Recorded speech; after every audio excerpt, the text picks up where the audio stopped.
Hello and welcome to another episode of Life with Limits. I know this is quite soon after my last episode, but I was having to write a couple of emails and text messages last night trying to explain how the energy with chronic fatigue works and what it's like to live with.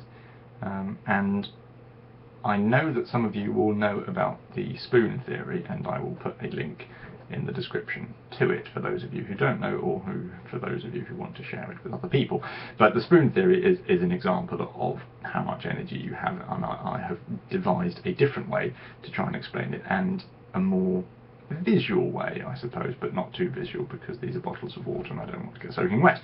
But the spoon theory is related to spoons being energy, and I have decided to go with bottles of water. So this is my explanation for what it is like to live with chronic fatigue.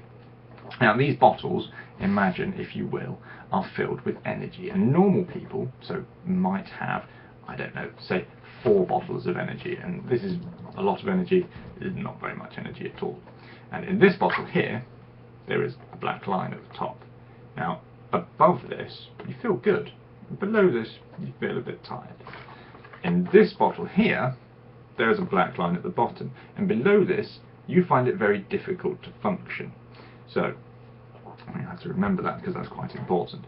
Now everybody has these black lines on their bottles, as it were. And most people will have, say, 4 bottles. You know, you might have more if you've got lots of stamina, or if you're an athlete or you're training for endurance and what have you. You'll probably have more bottles of energy. But what we'll say is we have 4 bottles of energy, and those with lots of stamina and what have you just drain their energy at a slower rate. Now, those normal people will drain their energy, and they'll wake up and they'll be nice and full in all these bottles will be nice and full of energy, and during a day you will drain down, and you might go to work and do stuff at work, whatever you do, and that's that bottle. And then you'll come home in the evening, and you might go to the gym or take the dogs for a walk or go for a run, and you've probably used up this bottle. And then you get towards the end of the day and you've probably used up this bottle, and you're starting to feel about here and you're a bit tired, so you go to bed, and then you have a good night's sleep, and then in the morning you wake up and your bottles have been replenished. That's a typical day. So, if you have a bad night, you might only fill this bottle up. So you've got to go through the day, and you get towards the end of the day and you think, oh God, I'm not going to the gym or anything. But towards the end of the day, I'm feeling really quite tired. I might be at the top of this sort of level. Now this is purely just an energy-based thing. This is not addressing any of the associated symptoms that come with chronic fatigue, or any of the complications and what have you. But these are your energy bottles. Now, for chronic fatigue, we only have 1 bottle of energy. We never have this bottle where above this line you feel good, and you wake up in the morning and you think, yeah, this is a good day, I feel energy, I feel energized, and let's crack on with the day. No, we don't get that. We don't have the luxury of that bottle. We just have this bottle, which is, I feel really tired all the time, and if I go too low then I don't function. So this is a very important line, which I don't like crossing, because this line is a horrible line, and you feel nauseous and you feel horrible and you randomly shake, and it's just not pleasant, and you just have to lie wherever you are and rest, but usually you can't sleep, so that doesn't really help. But sleep doesn't really get you past the top. We don't wake up feeling refreshed after sleep, because that's in this bottle, and we don't have this bottle at all. So this is, we can replenish this, but we'll still wake up feeling just as tired as we did probably when we went to bed. So this is all roughly, mostly the same sort of feeling tired in here.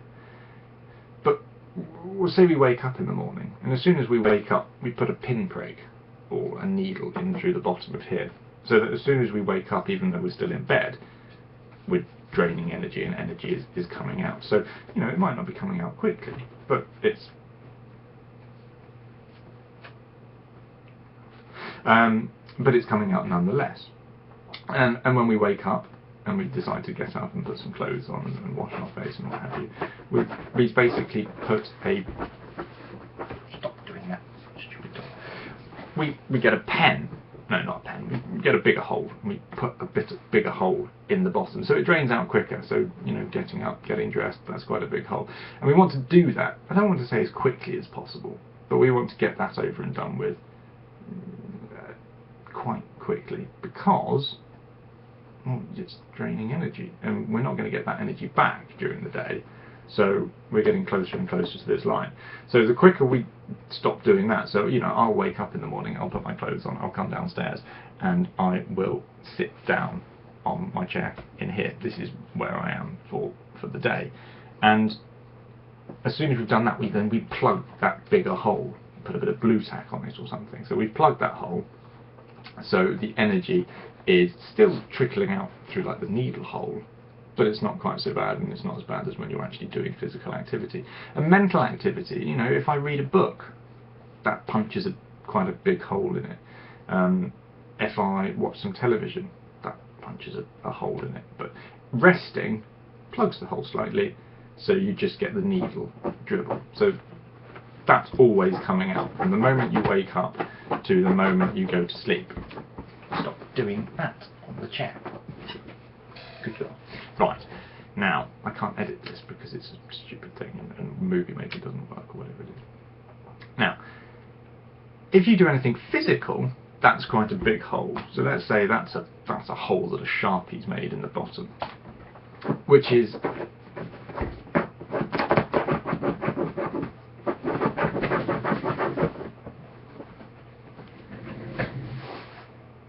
your bad dog.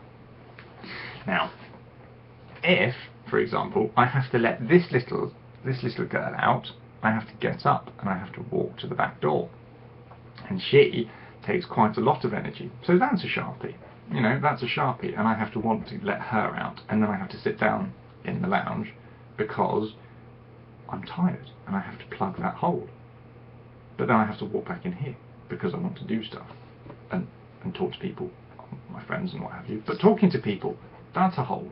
So by the end of the day, depending on what I've done, I've drained most of my energy, and the aim during the day is to get what you need to do done, but not to reach this level here. And that includes going to bed.